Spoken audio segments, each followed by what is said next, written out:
What's up, everybody? Brian Tong here. We've talked about every Apple product we expect to see in 2025, but the biggest two questions from you all: what's going on with CarPlay 2 and AirPods Pro 3? So we're going to talk about it, okay? So let's start off with AirPods Pro 3. And yes, I put down so many things in the last video that I missed them. So this is everything we know. And based on all the rumors and reports we've heard, AirPods Pro 3 are expected to arrive in this year, this September timeframe, alongside of the iPhone 17 lineup. Now, the AirPods Pro 2 with Lightning, those debuted in 2022, and then AirPods Pro 2 with USB-C debuted in 2023. So in 2025, the new AirPods Pro 3 are expected to bring a new H3 chip, and in a package so small, don't expect to see any major changes, but the biggest initially might be improved battery life. It will be 3 years since the AirPods Pro 2 debuted, so that's a no-brainer improvement and welcome. Now, we've seen how far the AirPods Pro have come thanks to software improvements year over year with the H2. So with the H3, I expect that to be the same. There's also reports that Apple is focusing on bringing new health features such as heart rate monitoring sensors to the earbuds. We're also expecting to get a new design. Now, details here have been very sparse, but it's been reported that both the earbuds and the case will get an updated design to support new features that are planned. You know, it's hard to imagine them getting rid of the iconic ear stems that many of us teased them about in the first generation, including me, and reports have claimed that we could possibly see even more improved noise canceling and better audio quality. Now, I checked out these incredible products from a company called Bregs at CES this year, who are making earbuds that are custom molded to your ear like musicians have on stage, and they really felt and sounded like this next level of audio for me from an earbud design. And I'm not saying Apple will do that, but there's still lots of room to improve the audio quality and sound leakage that happens with current earbuds. And then let's get back to features, right? Health features. I don't know if the AirPods 3 are ready for this jump yet for all these things, but Mark Gurman has reported that 3 or more health features are currently in the works for future AirPods models, including heart rate monitoring that I mentioned earlier, temperature sensing, and new sensors that would be able to track a variety of physiological measurements. Now, heart rate monitoring is the most likely feature that is expected to arrive with the AirPods Pro 3.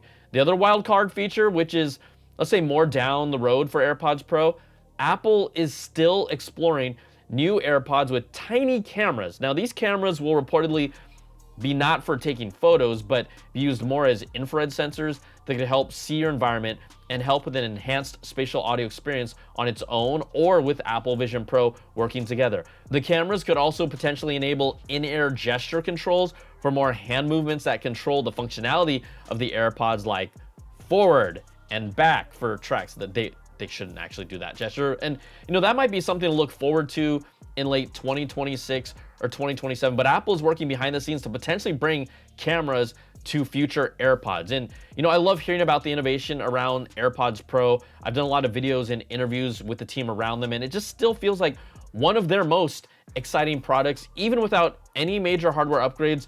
The features they keep adding, right, year after year. You had adaptive audio and conversational awareness and hearing health features like hearing protection and the hearing aid feature. Those have made them an absolute must-have if you're in the Apple ecosystem. And I'm not listing those out because I'm reading bullet points. Like, those have all been crucial, big-time features that have been game changers for how I use them. And they were all software updates. So I just can't wait to see what happens this fall with AirPods Pro 3. All right, let's take a moment to thank the sponsor of this video, ExpressVPN. If you've never used a VPN, it's about time that you did. ExpressVPN keeps you safe whenever you're using unencrypted or unsecured Wi-Fi networks. Now, ExpressVPN can't protect you from every single hack, but it does protect you from hackers when you're using unsecured Wi-Fi networks. Now, if you've ever used a public Wi-Fi hotspot, and yes, all of us have, that's exactly what I'm talking about. And it's one of the most common places for hackers to lurk, so hey, protect yourself. Now, ExpressVPN also makes you a whole lot more anonymous. You can never promise 100% anonymity, but your presence online and the details of where you are and who you are protected considerably more with ExpressVPN. It also makes it more difficult for advertisers and big tech companies to track you online. If you're sick and tired of targeted ads that know your every move online, well, ExpressVPN makes tracking you much more difficult. It's easy to do. All you got to do is launch the app, press connect, and you're protected on your phone or your tablet or your laptop. So go to expressvpn.com/Brian. The link is in the description as well. Or scan this QR code on screen to find out how you can get 4 months of ExpressVPN for free.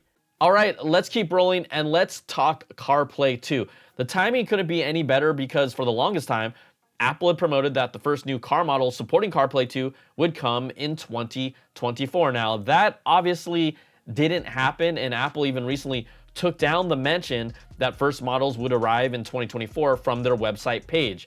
But Apple just confirmed CarPlay 2's official delay to 9 to 5 Mac with this statement where part of it says, "We continue to work closely with several automakers, enabling them to showcase their unique brand and visual design philosophies in the next generation of CarPlay.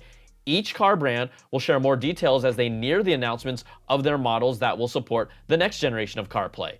So it's not dead, it's still in the works, but remember, CarPlay was announced way back in the summer of 2022, and that's where they showed off new custom graphics and layouts for the car instruments. You got larger screen displays with direct control to functions like the AC and chair heating, or seeing your calendars and weather on-screen displays with customizable widgets. Just a whole lot of different content, all viewable at one time that the current CarPlay can't do. And it looked to me to be an impressive upgrade. I was excited about it. That was customizable and adaptable to different types of screen configurations depending on the manufacturer. They even showed off a list of car manufacturers that were on board to really show the support of the platform. And at that time, it did tease vehicle announcements would be coming in late 2023. And I guess you could say they did. Aston Martin, they showed off a mock-up of what CarPlay 2 would look like in their own rendering, and then so did Porsche with its own unique layout, but that's all we heard in 2023. Then 2024 passed, and now we're here.